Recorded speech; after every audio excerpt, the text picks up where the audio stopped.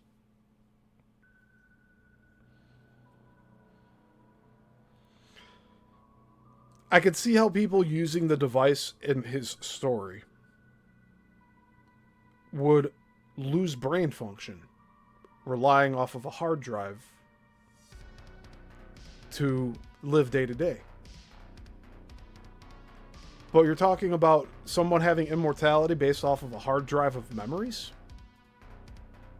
That's not immortality then. And then you could alter those memories? Then it's not really a memory. It's a fiction. And then the immortality part is just whatever the current user wants it to be then, right? If someone can steal your neural enhancer and put it on themselves, are they living as you? Or are they taking your memories and turning it into theirs? See, I'm asking the real questions here. They're never going to get answered because Tom's never going to come back on the show. Because he's a pompous asshole. Neuralink enhances your cognitive abilities and recall. And that's what the agents have. Also in there, Sean, you just made me think this, is that the agents have an enhanced enhancer. The Neuralink is a higher degree, like 301 version, where the general public doesn't have it, and the immortals have like the 101 version. And that is happening right now. Watch for it more and more. When they finally say that the general public can have the Neuralink, they'll say it's for our own good, our own protection. They're going to give you a lesser level one, and that way they'll always be outthinking you in their mind because they'll have the higher enhanced one, which they'll say is necessary for security and your safety.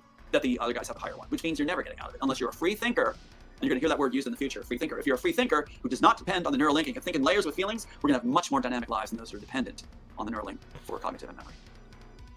Interesting.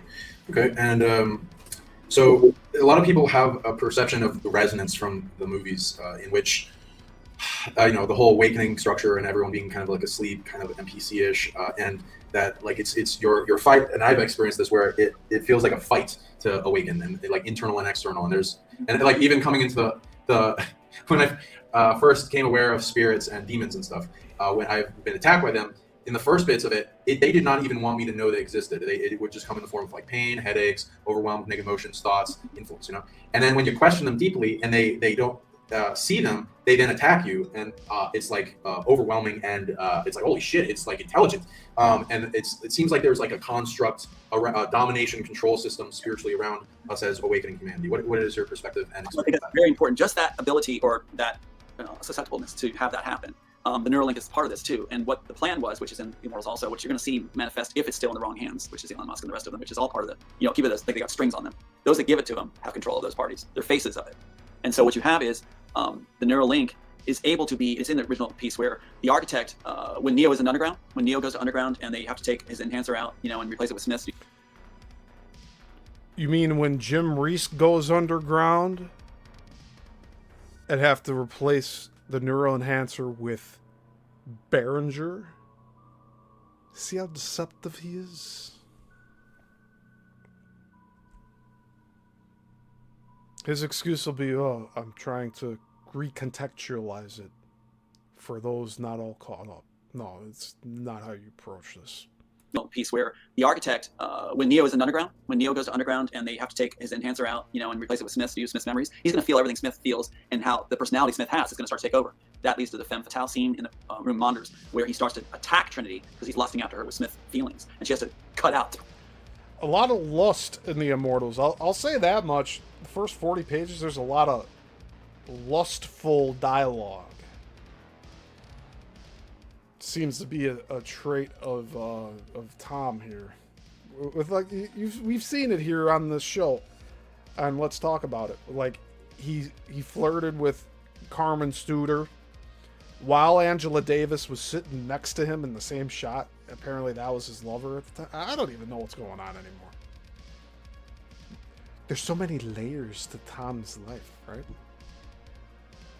Pull it out of them and renders him basically helpless while the guards pile in on her, and she saves him by dissolving them with her. But the point I'm making is the architect, they said in Underground, had diseased Neo's program for a time release for when he's in Underground, that suddenly it would start him to age painfully, it would start him to envision things. It's like a horror show that's timed for a certain point. The architect already knows the events that will occur, right? As this essence person or being. So what happens is the Neuralink, it is possible to program in a Neuralink certain influences, demonic kind of ideas, thoughts, where you will think it's reality, you'll hear voices, you'll hear things, and they can do it in a group fashion. Think of that, like you were raising this before, where it's like a group can hear it, a select group, a targeted group can hear it all at once. A voice like Son of Sam back with that dog thing where he thought he was talking to him. All at once, they're going to hear a certain thing in unison. Now, in the original Immortals, the neural link is programmed by the architect at one point to go, she is still alive. Just those words, she's still alive. That is what triggers Neo to go searching for his wife that he had obsessed about, programmed everything under her voice. He thought Jim, he won't say his characters' names. she had been dead, but she had been reprogrammed by the Smith agent to be his wife. Reprogrammed by Behringer? Again, he won't say his character names. With memories erased and readapted, and to be a femme nikita that's going to go ahead and take out Neo as the last job. It was a very complex story. And so what happens is, it's programmed into his device at the right time when the architect needs him to go to underground. All he has to hear is, she's still alive. And that sends him on a path. Cause and effect, right? So it's a great question. I hope I answered sufficiently. There's actually a scene sometime I want to read to you where when Smith has it, it's called the Neurotimer.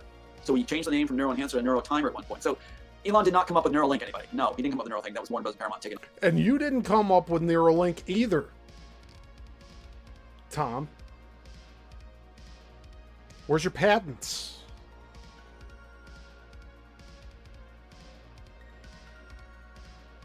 It's not the copywritten script, I'll tell you that much. Size of a mole. Stuck in the back of the neck like a thumbtack. Right? Off the work. So Neurotimer, what happens is, I'll go more depth later and actually read the scene sometime. But Smith sends out... No, you won't. You won't read the scene. I'll end up reading it before you, Tom. And since you're watching these, you'll probably try to one-up me and get it done before I do, which will probably be within a few weeks' time. Which doesn't matter at this point, because you already know I'm reading through everything and he gave me permission to do so. So I'm going to end up doing it before you, unless you just want to, like, you know, try to one-up me or some shit. I don't know. You think you're dunking on me with saying, like, 93, 90... Dude, your script is from 98. You're a copywritten one that you parade around all the time. 9 months after the shooting script for The Matrix, which is shot for shot what's in the final cut. So can't say that they're making it up as they went along on the set if they have a shooting script from March of 98 that matches what the film released in summer of 99 was. And your script got submitted right at the end of production of The Matrix. So that means they were wrapping up filming and then your script got copywritten. Those are the facts. Trinity to take out Neo. She's like a trained, this one aspect of the Trinity, is a trained assassin, basically. Her last job, take out the man who killed her daughter. So she's going to take him out. But she didn't realize Smith's going to be watching it happen. So he's there watching it happen. And he comes out of the shadows after she shot Neo, where he'll bleed to death. And Smith asks, is he going to die? Yes, I made sure I hit the artery, he'll die soon. And he goes, now then I will tell you what's going on, basically. And the neuroenhancer in Trinity starts to release a knowledge and visuals of being raped, of being taken by Smith, that Neo was actually her husband, that all this stuff was coming. And she's screaming, why are you doing this? I wanted to enjoy you both suffer. I want to see you both die, basically. It's better written. But he had neuro-timed it.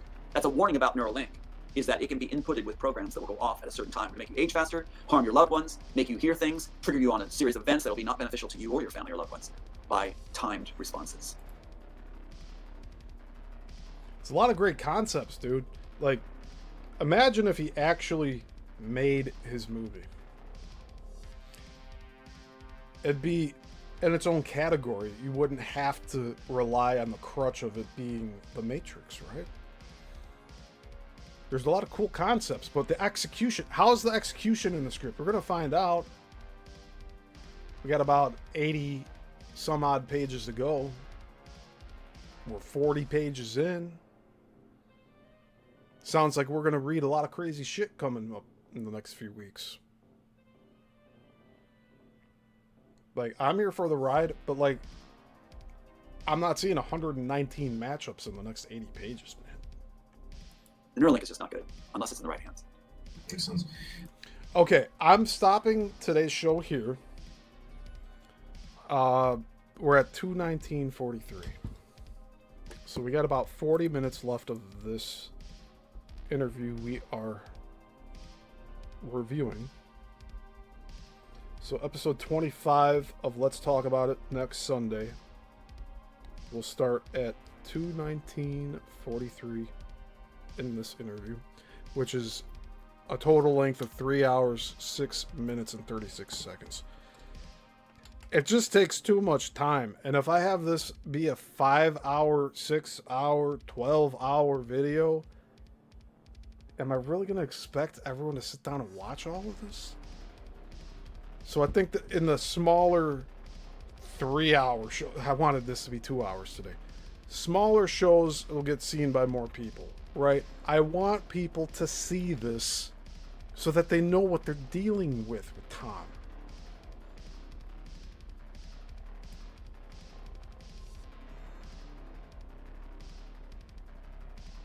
But that's enough for today. So, I really appreciate y'all being here. Again, be sure to like the video, the live, eventually the re-upload when I do the re-upload. And I'll be here Tuesday talking about stuff that people have been disappeared for. Showing anti-gravity patents. I'm really getting into this. You know, Tom had me believing I was going to have, like, the feds on my ass just for having him on my show. Nothing happened. In fact, I got more traffic with having him on my show and stuff because people want to know, like, what's up with this stolen Matrix idea thing.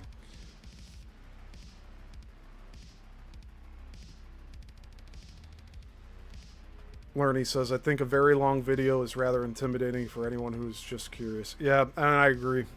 So, like, I'm just trying to keep these as short as I can. I figured 2 hours would be a good, like, time to have this capped off at. But the shorts, some of them get traction, some of them don't.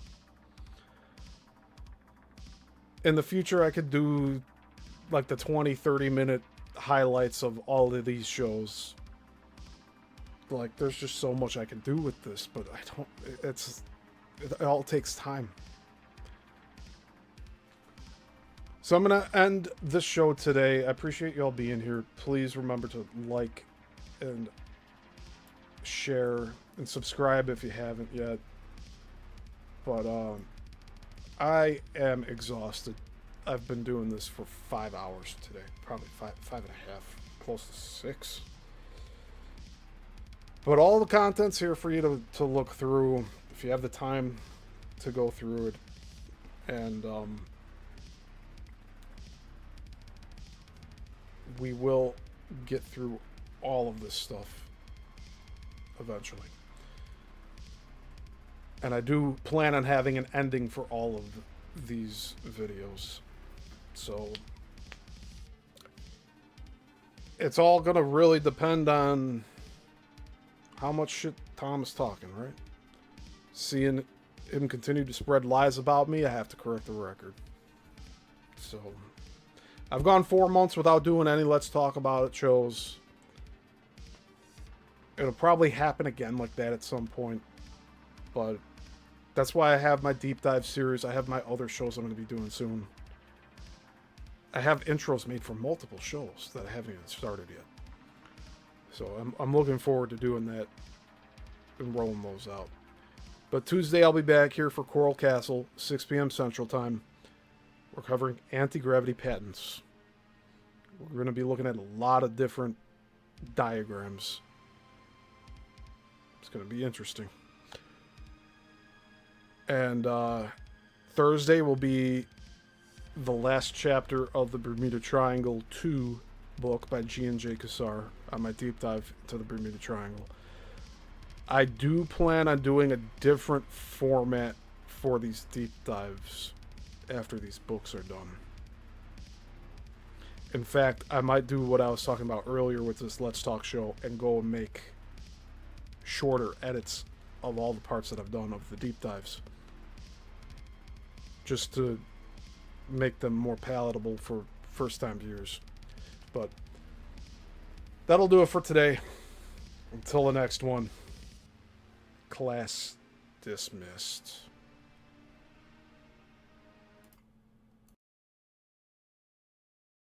Well, I sure appreciate your presence and your demeanor, and I'm really on the lookout for people that are actually genuine and articulate and have a heart. So, because you're a friend, you did the work, you did this. When the right people are calling the shots, and like yourself, you've got these gifts and you've got these stories, you've got these abilities and these projects. That's why people like Stephen Nizzell, it's like, he knew all this. And when I was with that particular person, he was laughing at the death of my son. He was laughing in front of me in my home at the death of sons. It's like, What? That's a blatant lie. You kidding me? People that make opinions and that they're saying like egotistical things like this, people that make those opinions, you're doing worse than the cabal. You're doing worse than those that are pedophiles harming children. Whoa. You are worse than any of them with your opinions. You're doing more harm than those that are swinging the swords. I'm not out to put anybody down. No one. I don't want to be drawn into so-and-so and so-and-so, and he's putting down so-and-so. No, I don't have time for that. What the f is going on here? And so I'm holding this up because I think it's kind of fun. I'm in danger of being ridiculed by a evil snowman. Oh my It's the Nephilim. God! I mean, It's that from the hat, Nephilim. the hat is nowhere else except on Burl Eyes. Facial fur. That's what I'm dealing with. It's like, They're yeah, part of the Nephilim clown bloodline. it's incredible. It's like, yeah. I mean, that's a nobody player. Pardon my French, but you're an asshole. People like myself, Asshole! we're quick to forgive. We're quick to embrace. We'll be like somebody says, "I'm sorry for it. You got me. Let's celebrate." That's how we are. Instantly forgive. This garbage of false glory has got to stop, and I'm tired of it. Let's stop being turned on each other. And let's stop looking for ways to accuse each other of turning on each other. And let's start lifting each other. And we've got this. Those 14 other screenplays going on 15 that I have is for the new world order, new world that is our people. Yeah. So I am presenting my honorary Queen of the World for your courage, Thank you. brilliance, beauty, compassion, divine feminine, and never say no. Thank you, baby. There you are. Yeah, if I'm a fraud, bring it on. Let's do it. Come on, it'll be easy to debunk if I'm a fraud. Me and the Lord, we got an understanding. We're on a mission from God.